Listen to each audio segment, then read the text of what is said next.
વિદ્યાર્થી મિત્રો, myself Hardik sir, Shri Saraswat Vidyalaya વાપીમાં આપ સૌનું સ્વાગત છે. મિત્રો, આજે આપણે વાત કરવાના છે ધોરણ 11 જીવ વિજ્ઞાનમાં પ્રકરણ 6 સપુષ્પી વનસ્પતિઓની અંતસ્થ રચના વિશે. તો સૌ ધ્યાન આપે. તો મિત્રો, અંતસ્થ રચના એટલે શું? સૌથી પહેલાં તો વનસ્પતિની અંતસ્થ રચના. તો મિત્રો, વનસ્પતિ શાસ્ત્રની અંદર એનું આંતરિક બંધારણ, એની ગોઠવણી, એના અંગોની આંતરિક બંધારણ, એની ગોઠવણી, એની આંતરિક રચના, બરાબર, એને શું કહેવાય છે? વનસ્પતિ અંતસ્થ શાસ્ત્ર, પ્લાન્ટ એનેટોમી. અને એન ગ્રુ ને વનસ્પતિ અંતસ્થ શાસ્ત્રના પિતા તરીકે ઓળખવામાં આવે છે. કોને? એન ગ્રુ. અને ભારતીય વનસ્પતિ અંતસ્થ રચનાની વાત કરીએ, અંતસ્થ શાસ્ત્રના પિતાની વાત કરીએ, તો એમાં કે ચૌધરીનું નામ જાણીતું છે. તો બે પ્રશ્ન આવી શકે છે મિત્રો પ્લાન્ટ એનેટોમી માટે. ફાધર ઓફ પ્લાન્ટ એનેટોમી, વનસ્પતિ અંતસ્થ શાસ્ત્ર પિતા એન ગ્રુ. અને ભારતીય વનસ્પતિ અંતસ્થ શાસ્ત્રની વાત આવે, અંતસ્થ રચનાના પિતાની વાત આવે, તો એ કે ચૌધરીનું નામ યાદ રાખવાનું છે. તો ટૂંકમાં જે અંતસ્થ રચનાનો અભ્યાસ, વનસ્પતિની અંતસ્થ રચનાનો અભ્યાસ અહીં કરવાનો છે. તો સૌથી પહેલાં મિત્રો, તમે જાણો છો કે કોષ એ સજીવનો રચનાત્મક અને ક્રિયાત્મક એકમ છે, તેમ એ વનસ્પતિમાં પણ રચનાત્મક અને ક્રિયાત્મક એકમ છે. કોષો ભેગા મળીને પેશી બનાવશે, પેશીઓ ભેગી મળી અંગનું નિર્માણ થાય, અને અંગ ભેગા મળી અંગતંત્રનું નિર્માણ થાય, અંગતંત્રો ભેગા મળી સજીવ દેહનું સર્જન થાય.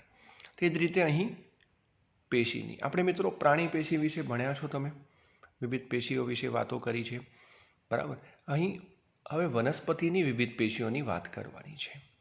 તો વનસ્પતિમાં કઈ કઈ પેશી જોવા મળે, એના શું કાર્યો છે, કેવી રીતે ગોઠવણી થયેલ છે, એ કેવી રીતે વિભેદન પામેલ છે, એની વાત કરશું. તો સૌથી પહેલાં પેશીની વ્યાખ્યા શું કરી શકાય?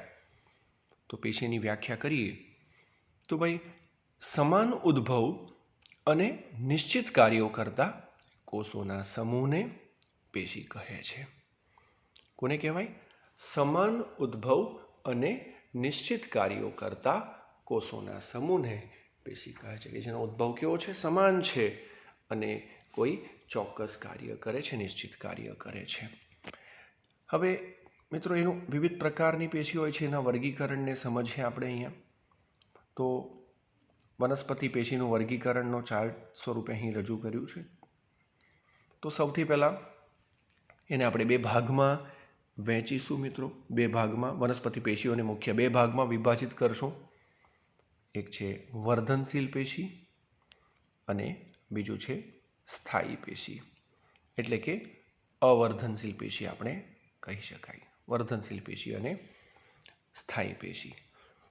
આ જે વર્ધનશીલ પેશી છે મિત્રો, એમાં બે પ્રકાર પાછા પડશે: પ્રાથમિક વર્ધનશીલ પેશી અને દ્વિતીયક વર્ધનશીલ પેશી, બરાબર છે. ત્યારબાદ આ પ્રાથમિક વર્ધનશીલ પેશી ફરીથી બે ભાગમાં, અગ્રીય અને આંતરવિષ્ટ, એમ બે પ્રકારમાં વિભાજિત થાય છે. ત્યારે દ્વિતીયક વર્ધનશીલ પેશીમાં કોનો સમાવેશ થાય છે? એમાં પાર્શ્વીય વર્ધનશીલ પેશીનો સમાવેશ થાય છે. તો આ વર્ધનશીલ પેશીની વાત થઈ. ત્યારબાદ આ તરફ જોઈએ મિત્રો, એની અંદર સ્થાયી પેશીની વાત કરું છું. સ્થાયી પેશીની જો વાત કરીએ તો એની અંદર સરળ સ્થાયી પેશી અને જટિલ સ્થાયી પેશી. સરળ સ્થાયી પેશીમાં ફરીથી મૃદુતક પેશી, સ્થૂલ કોણક પેશી અને દઢોતક પેશી. મૃદુતકની વાત કરીએ તો મૃદુતકની અંદર ફરી પાછું વર્ગીકરણ છે. અહીં હરિત કણોતક અને વાયુતક. અને હરિત કણોતકમાં બે પ્રકારના કોષો, લંબોતક અને શિથિલોતક. જ્યારે દઢોતકની અંદર ફરીથી તંતુઓ અને અસ્થિકોષો આ રીતે વર્ગીકૃત થયેલ છે.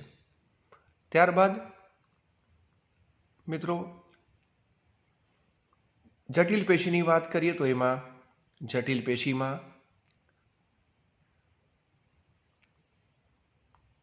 પેશીમાં જલવાહક અને અનવાહક પેશીનો સમાવેશ થાય છે. અને એની અંદર જલવાહકની વાત કરીએ તો એમાં એના વિવિધ એકમો છે. જટિલ એટલા માટે કારણ કે એની અંદર વિવિધ ઘટકો છે. એના જલવાહિની કી, જલવાહિની, જલવાહક મૃદુતક અને જલવાહક તંતુઓ. જ્યારે અનવાહકની વાત કરીએ તો ચાલની કોષો, ચાલની નલિકા, અનવાહક તંતુઓ, સાથી કોષો વગેરેનો સમાવેશ થાય છે. તો મિત્રો આ રીતે આખું એનું વર્ગીકરણ થયેલ છે, આખું વિભાજન થયેલ છે. તો આ ચાર્ટ યાદ રાખવો કે જેથી વનસ્પતિ પેશીને સમજવામાં સરળતા રહેશે. હવે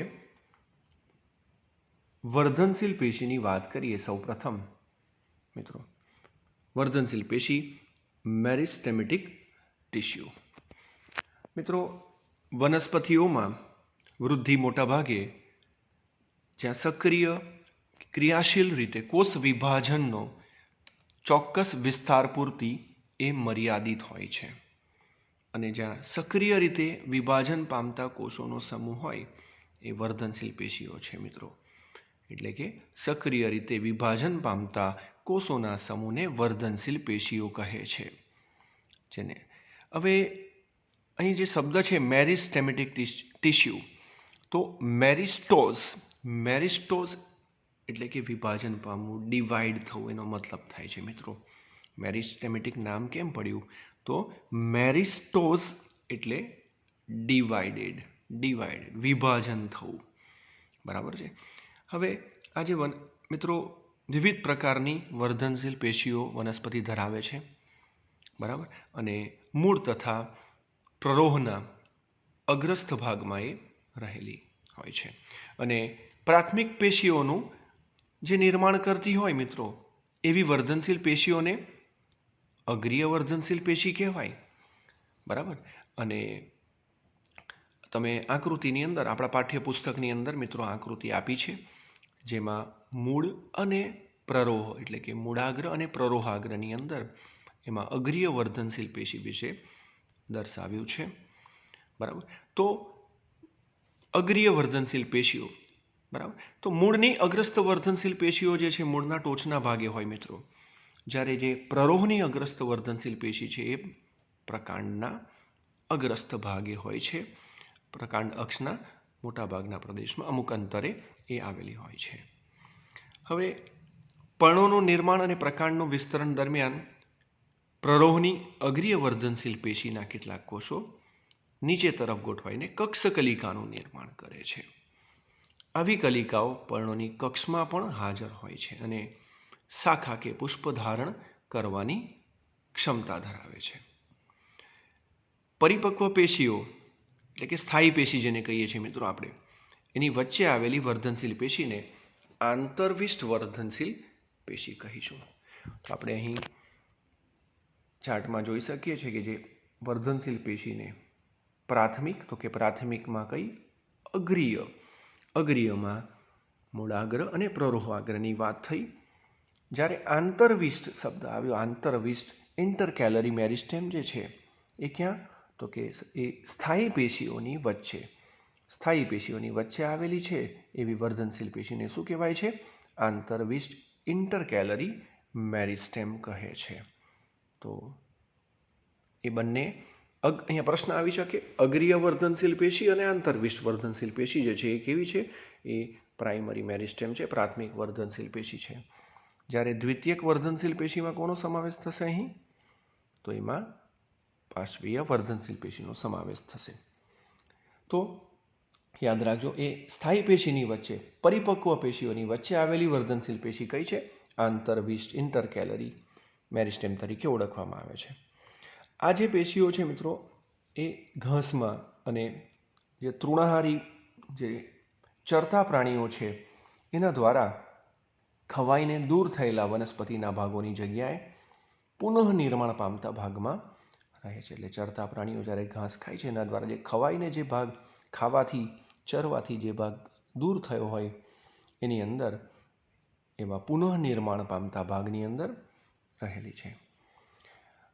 તો યાદ રાખશો મિત્રો, અગ્રીય વર્ધનશીલ પેશી અને આંતરવિષ્ટ બંને કેવા છે? બંને પ્રાથમિક વર્ધનશીલ પેશી છે મિત્રો. ત્યારબાદ ઘણી વનસ્પતિઓના મૂળ અને પ્રકાંડના પરિપક્વ ભાગમાં આવેલી જે વર્ધનશીલ પેશીઓ છે કે જે ચોક્કસ રીતે કાષ્ઠીય અક્ષ ઉત્પન્ન કરે છે. કાષ્ઠ એટલે કે લાકડું. અને પ્રાથમિક વર્ધનશીલ પેશીના નિર્માણ પછી તે દેખાય છે. એટલે પ્રાથમિક નિર્માણ થઈ ગયું પ્રાથમિક વર્ધનશીલ પેશીનું, ત્યાર પછી તે દેખાય છે, જેને આપણે સેકન્ડરી અથવા લેટરલ મેરિસ્ટેમ પાર્શ્વીય વર્ધનશીલ પેશી કહીશું. અને તેઓ નળાકાર વર્ધનશીલ પેશી છે મિત્રો. બરાબર. પુલીય, વાહ્યએધા, આંતરપુલીય એધા અને ત્વક્ષેધા એ પાર્શ્વીય વર્ધનશીલ પેશીઓના ઉદાહરણો છે મિત્રો. યાદ રાખજો, પ્રશ્ન આવી શકે છે. વાહ્યએધા છે, આંતરપુલીય એધા, ત્વક્ષેધા એ શાના ઉદાહરણો છે? પાર્શ્વીય વર્ધનશીલ પેશીના ઉદાહરણો છે. અને તેઓ દ્વિતીયક પેશીઓના નિર્માણ માટે જવાબદાર હોય છે. બરાબર છે. તો આ થઈ વર્ધનશીલ પેશી. હવે સ્થાયી પેશી, અવર્ધનશીલ પેશી. તો એમાં બે પ્રકાર પડશે, સરળ અને જટિલ. તો મિત્રો, પ્રાથમિક અને દ્વિતીયક વર્ધનશીલ પેશી એમ બંને કોષો વિભાજનોને અનુસરીને બનતા નવા કોષો રચનાને કાર્યની દ્રષ્ટિએ વિશિષ્ટીકરણ પામી વિભાજન પામવાની ક્ષમતા ગુમાવે છે. શું થાય છે? એમની જે વિભાજન પામવાની ક્ષમતા છે એ ગુમાવે છે. અને આવા કોષો હવે મેચ્યોર બનશે, પરિપક્વ, સ્થાયી બનશે. બરાબર. પોતાની વિભાજન પામવાની ક્ષમતા ગુમાવીને પરિપક્વ થશે, સ્થાયી થશે અને સ્થાયી પેશીઓની રચના કરે છે. મિત્રો, પ્રાથમિક વનસ્પતિ દેહનું નિર્માણ દરમિયાન અગ્રીય વર્ધનશીલ પેશી એ અધિસ્તરીય પેશીઓ, આધાર પેશીઓ અને વાહક પેશીઓ, જે અધિસ્તરીય પેશી, આધાર પેશી અને વાહક પેશી ઉત્પન્ન કરે છે. હવે તો આ જે સ્થાયી પેશી છે મિત્રો, તો એની અંદર વિભાજન પામી શકતા નથી, ફરીથી વિભાજન થતું નથી. હવે સ્થાયી પેશીના જો બધા જ કોષો રચના અને કાર્યમાં સરખા હોય મિત્રો, એમનું જે કાર્ય છે, એમની જે રચના છે એ સરખા હોય તો એને શું કહેવાય?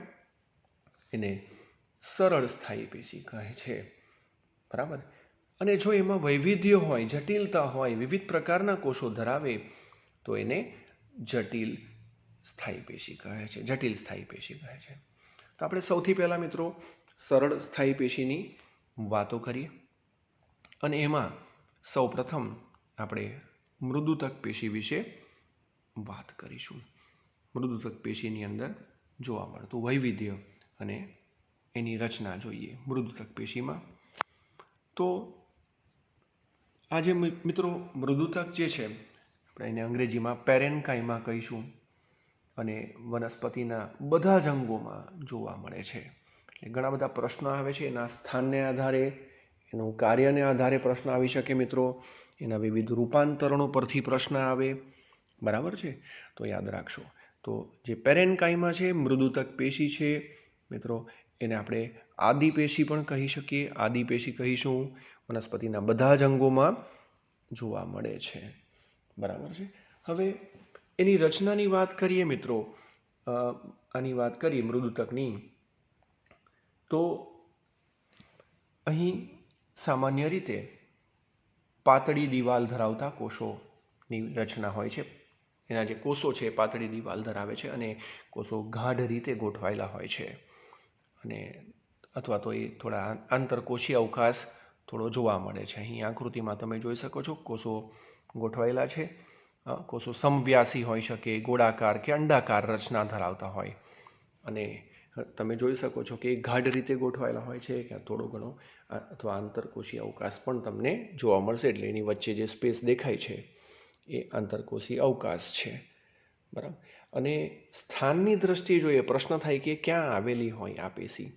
મૃદુતક પેશી જે છે પેરેન્કાઇમા જે છે, તો એ મોટાભાગે વનસ્પતિના મૂળ છે, પ્રકાંડ છે, પર્ણ છે, બધા જ મોટાભાગે એના બધા જ અંગોમાં એ જોવા મળે છે. હવે કાર્યની વાત કરીએ તો કે મૃદુતક પેશીનું કાર્ય શું છે, તો કે એનું કાર્ય છે પ્રકાશ સંશ્લેષણ, સંગ્રહ કરવાનું અને સ્ત્રાવ કરવાનું. એટલે ખાસ એના કાર્ય પરથી પણ પ્રશ્ન આવી શકે છે, એના કોષોના આકાર ગોઠવણી પરથી પ્રશ્ન આવી શકે, બરાબર. તો યાદ રાખજો, મૃદુતક પેશીનું કાર્ય શું છે? પ્રકાશ સંશ્લેષણ કરવાનું, સંગ્રહ, સ્ત્રાવ વગેરે કાર્ય કરે છે. હવે આપણે જોયું મિત્રો ચાર્ટમાં કે મૃદુતક પેશીમાં ફરીથી અહીં બે પ્રકાર બતાવ્યા છે, બે ભાગ પડ્યા છે, હરિત કણોતક અને વાયુતક, બરાબર છે. તો હરિત કણોતક પેશી વિશે મિત્રો તમે ભણ્યા છો. હરિત કણોતક પેશી શું છે એનું જોયું છે, એના કાર્ય પણ જોયા છે, જે પ્રકાશ સંશ્લેષણ સાથે સંકળાય છે, બરાબર. અને વાયુતક બીજું જે નામ આવ્યું મિત્રો કે વાયુતક, તો એ વાયુતક જે છે એ ક્યાં જોવા મળશે? પ્રશ્ન થાય. વાયુતક પેશી જે છે, હા, વાયુતકની વાત કરીએ, એરેન્કાઇમા જે છે મિત્રો એ પણ એક મૃદુતકનું રૂપાંતરણ છે, અને ગોળાકાર કોષોની બનેલ રચના છે. અને ખાસ કરીને આ કોષોની આસપાસ વિશાળ જે વાયુ કોટરો આવેલા હોય છે ખાસ કરીને, અને એની અંદર વાયુતક પેશી જે છે મિત્રો એ ખાસ કરીને જલોદભિદ વનસ્પતિઓમાં એને તારકતા આપે છે. જલોદભિદ વનસ્પતિ એટલે જલજ વનસ્પતિમાં એની હાજરી તમને જોવા મળશે, બરાબર. શું હોય છે? એની અંદર વાયુ કોટરો એ ધરાવે છે એરેન્કાઇમા, અને એનું સ્થાન ખાસ યાદ રાખવાનું છે. જલજ વનસ્પતિમાં છે અને એને તારકતા આપે છે, એટલે એને વનસ્પતિઓ તરતી રહે છે, બરાબર. અને આપણે જોયું પહેલાં હરિત કણોતક, તો હરિત કણ જે છે, હરિત કણોતકની વાત કરીએ તો એ પણ મૃદુતકનું રૂપાંતરણ. એમાં મોટા પ્રમાણમાં હરિત કણ આવેલા હોય અને પર્ણમાં જોવા મળે અને પ્રકાશ સંશ્લેષણનું કાર્ય કરે છે. અને એમાં ફરીથી ચાર્ટમાં જોઈએ તો હરિત કણોતકમાં બે પ્રકારની રચના જોઈ, શિથિલોતક, લંબોતક અને શિથિલોતક, બરાબર. તો સમવ્યાસી અને શિથિલ ગોઠવણી શિથિલોતક તરીકે ઓળખાય છે, અને લાંબા સ્તંભાકાર જે કોષો ધરાવતી રચના છે એ નીલકણોતક છે. નીલકણોતક એ લંબોતક રચના છે, બરાબર છે. તો મૃદુતક પેશીના વિવિધ રૂપાંતરણો છે મિત્રો, યાદ રાખજો. હરિત કણોતક પેશી છે, બરાબર, વાયુતક પેશી છે, એ સિવાય પણ એના ઘણા બધા રૂપાંતરણો છે. શ્લેષ્મક મૃદુતક પેશી છે, બરાબર, કે જે ખાસ કરીને મોટી રસધાની અને શ્લેષ્મક આવેલા હોય ખાસ કરીને.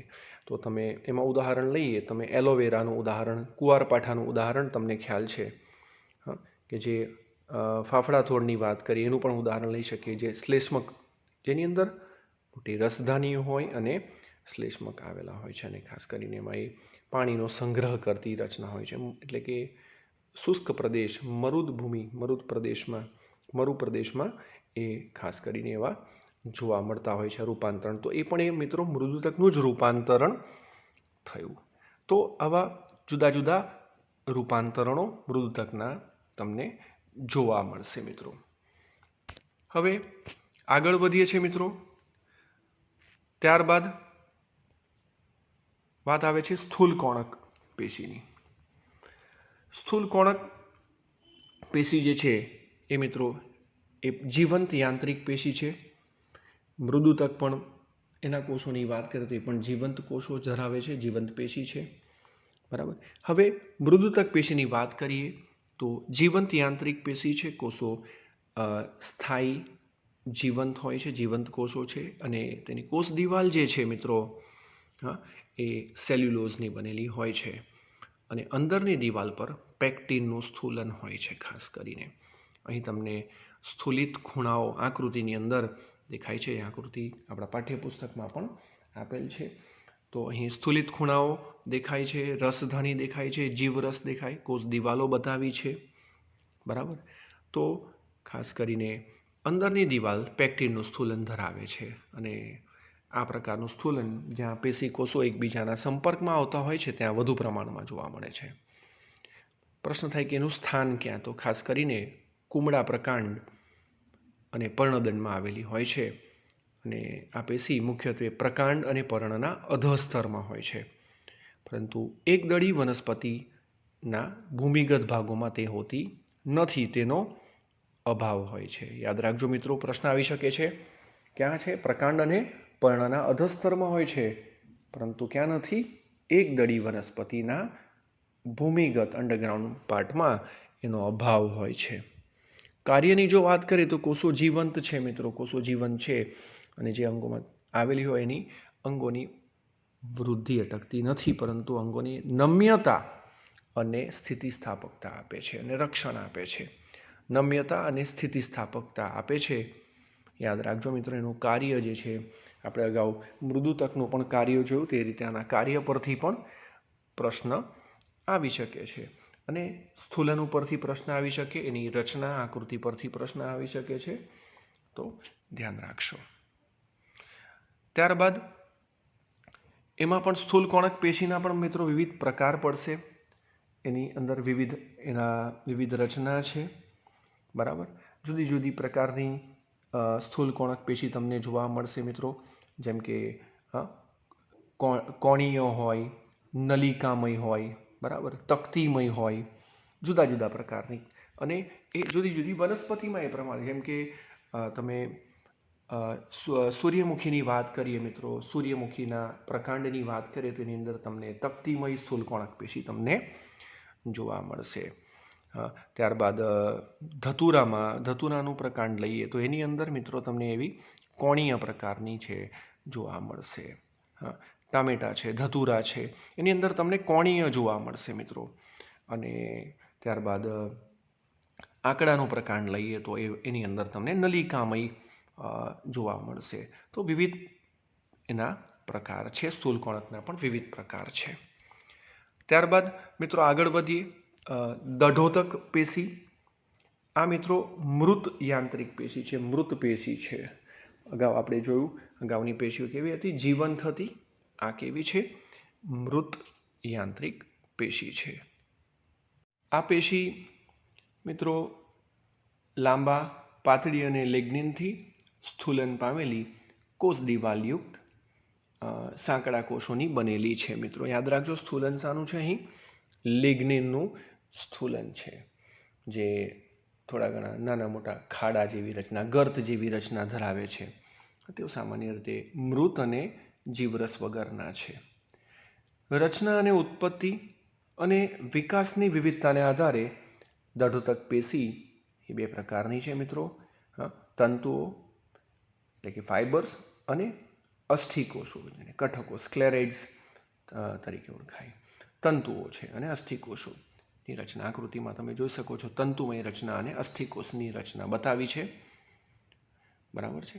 તંતુ હોય પાતળી દિવાલવાળા, લંબાયેલા અને અણીદાર કોષો છે, લાંબા કોષો દેખાય છે તંતુ, અને સામાન્ય રીતે વનસ્પતિના વિવિધ ભાગોના સમૂહમાં આવેલા છે. અસ્થિકોષો ગોળાકાર છે રચના, અંડાકાર કે નળાકાર છે મિત્રો, અને ખૂબ જ સાંકડા અવકાશ ધરાવતા અને અતિશય સ્થૂલિત મૃત કોષો છે. તમે જોઈ શકો તો ઘણા પ્રશ્નો મિત્રો આવી શકે છે કે તંતુઓ કેવા છે, બરાબર, અને તંતુની રચના કેવી છે, અને અસ્થિકોષોની રચના કેવી છે. તો એ અસ્થિકોષો કેવા છે મિત્રો? ગોળાકાર, અંડાકાર, નળાકાર છે, અને ખૂબ જ સાંકડો અવકાશ ધરાવતા અતિશય સ્થૂલિત મૃત કોષો છે. અને તેઓ સામાન્ય રીતે તેઓ કવચયુક્ત ફળો, જેને નટ્સ કહેવામાં આવે છે, કવચયુક્ત એના ફલાવરણમાં જોવા મળશે. તથા જામફળ છે, નાસપતિ અને ચીકુ જેવા ફળોના ઘર પ્રદેશમાં હા, સિમ્બીકુળની વનસ્પતિ, સિમ્બી વનસ્પતિ જેને લેગ્યુમ્સ કહેવામાં છે, લેગ્યુમ્સ વનસ્પતિઓના બીજાવરણમાં અને ચાના પર્ણોમાં જોવા મળે છે. બરાબર મિત્રો, દળોતક પેશી જે છે અંગોને યાંત્રિક આધાર પૂરો પાડે છે. તો યાદ રાખજો, કાર્ય પરથી પ્રશ્ન આવે, સ્થૂલનો પરથી પ્રશ્ન આવે. આપણે જે સરળ પેશીની અંદર મૃદુતક, સ્થૂલ કોણક અને દઢોતક એ ત્રણેયના કાર્યો પરથી પ્રશ્ન આવે. બરાબર, એની રચના પરથી પ્રશ્ન આવી શકે છે. તો અહીં યાદ રાખજો મિત્રો, હમણાં જે વાત કરી કે એનું સ્થાન યાદ રાખજો. અત્યારે જે સ્થાન કીધા બધા, જામફળ, ચીકુ, નાસપતિ, ફળોના ગર્ભ પ્રદેશમાં, બરાબર, સિમ્બીકુળમાં, કવચ ધરાવતી રચનાઓમાં, ખાસ કરીને ચાના પર્ણોમાં ઘણા બધા પ્રશ્નો મિત્રો અહીં આવી શકે છે એના સ્થાન ઉપરથી પણ. બરાબર, અને કાર્ય, દઢોતક પેશીનું કાર્ય શું છે? અંગોને યાંત્રિક આધાર પૂરો પાડવાનું કાર્ય છે એનું. મિત્રો, સ્થાનને આધારે આ જે તંતુઓ છે એ તંતુઓને વિવિધ પ્રકાર પડે છે, વિવિધ સમૂહમાં વિભાજિત કરવામાં આવે છે. એમાં ઘણી બધી તમને ઘણું બધું વૈવિધ્ય જોવા મળે, જેમ કે સપાટીય તંતુઓ છે, કાષ્ઠ તંતુઓ છે, બરાબર છે, એ રીતે જલવાહક તંતુ, અનવાહક તંતુઓ છે વગેરે. તો આજે મિત્રો તમે સપાટીય તંતુની વાત કરી, તમે કપાસ જાણો છો, કપાસ વિશે, કપાસના રેસાઓ વિશે જાણો છો મિત્રો. બરાબર, કપાસના તંતુઓ, કોટન જેને કહેવામાં આવે છે, જે કોટન છે એ સેલ્યુલોઝના બનેલા હોય. શાના બનેલા હોય છે? સેલ્યુલોઝના. એમાં લિગ્નિન હોતું નથી, લિગ્નિન ગેરહાજર હોય છે મિત્રો. બરાબર, આપણે એટલે કહી શકીએ કે કપાસના જે તંતુઓ છે એ કેવા છે? આપણે કહી શકીએ સાચા રેસા નથી એવું કહી શકાય એને. એ બરાબર વાસ્તવિક તંતુ નથી, સાચા તંતુ નથી, એમાં એ લિગ્નિન વિહીન હોય છે. બરાબર, તો યાદ રાખજો મિત્રો. એની અંદર લાંબા તંતુઓ છે મિત્રો, એને લિન્ટ કહેવાય. જ્યારે નાના તંતુઓ જે છે ને એને ફસ કહેવામાં આવે છે. એમાં બે પ્રકારના તંતુઓ હોય. લાંબા છે એને શું કહેવાય? લિન્ટ કહેવાય છે. જ્યારે નાના તંતુ એને ફસ કહેવામાં આવે છે. અને ખાસ કરીને જે લિન્ટ હોય ને મિત્રો, લિન્ટ તંતુઓ એનો ઉપયોગ ક્યાં થાય? તો કે એનો ઉપયોગ કપડા ઉદ્યોગમાં, કાપડ ઉદ્યોગની અંદર થતો હોય છે. અને જે ફસ જે છે એ પૂરણનું કામ કરે, એ પૂરક તંતુઓ તરીકે કાર્ય કરતા હોય છે. તો મિત્રો યાદ રાખજો, કપાસના તંતુઓ અહીંથી પ્રશ્ન આવી શકે છે. બરાબર, તો એ કેવા છે? કપાસના તંતુઓ સેલ્યુલોઝના બનેલા છે, લિગ્નિન વગરના છે, લિગ્નિન નથી. બરાબર, એટલે વાસ્તવિક રેસાઓ નથી, આપણે એવું કહી શકીએ. બરાબર, સાચા તંતુઓ, સાચા રેસાઓ નથી એવું કહી શકીએ. અને એમાં પણ પાછું લિન્ટ અને ફઝ શું છે એના પરથી, તો જે લાંબા તંતુઓ છે એને લિન્ટ કહેવામાં આવે છે, અને જે નાના છે એને ફસ કહેવામાં આવે છે. અને બંનેના કાર્ય પરથી પણ ઉપયોગ જે છે એ પણ યાદ રાખજો. લિન્ટ જે છે કાપડ બનાવવા માટે, જ્યારે ફસ જે છે એ પૂરણનું કામ કરશે, પૂરક તરીકે કાર્ય કરશે. બરાબર, તો આવા મિત્રો તમે આવા રેસા જોયા છે. નારિયેળીના અંદર પણ તમને એવા રેસા જોવા મળશે. બરાબર છે. એ સિવાય ઘણા રેસાઓ મિત્રો તમે છે, ઘણા કાષ્ઠ તંતુઓની વાત કરીએ તો ઘણા સખત, નામ છે કાષ્ઠ તંતુઓ. કાષ્ઠ તંતુ એટલે સખત રેસા છે. બરાબર, અને એ થોડા એ સ્થિતિસ્થાપક નથી હોતા. સ્થિતિસ્થાપક નથી માટે એને શું કહેવાય? એ વણી શકાતા નથી માટે એનો ઉપયોગ ઓછો થતો હોય. એટલે એને એ ઉદાહરણ તરીકે વાત કરીએ તો મૂંજ તંતુ. બરાબર, અને એ જલવાહક પેશીમાંથી મેળવાતા હોય છે. મૂંજ તંતુઓ જે છે જલવાહક તંતુ અથવા કાષ્ઠ તંતુ તરીકે ઓળખાય. ત્યારબાદ આપણે અન્ય વ્યાપારિક તંતુઓની વાત કરીએ તો વ્યાપારિક ધોરણે ઊંચું આર્થિક મૂલ્ય ધરાવતા ઘણા એવા તંતુઓ જે છે મિત્રો, એ વનસ્પતિના અનવાહક પેશી છે અને પરિચક્રમાંથી મળે છે. બરાબર, તમે નામ જાણો છો, કાથો છે. બરાબર, અને આવા જે તંતુઓ જે છે એના ઉપયોગ તમે જાણો છો, કાથામાંથી ઘણી બધી વસ્તુઓ બને છે.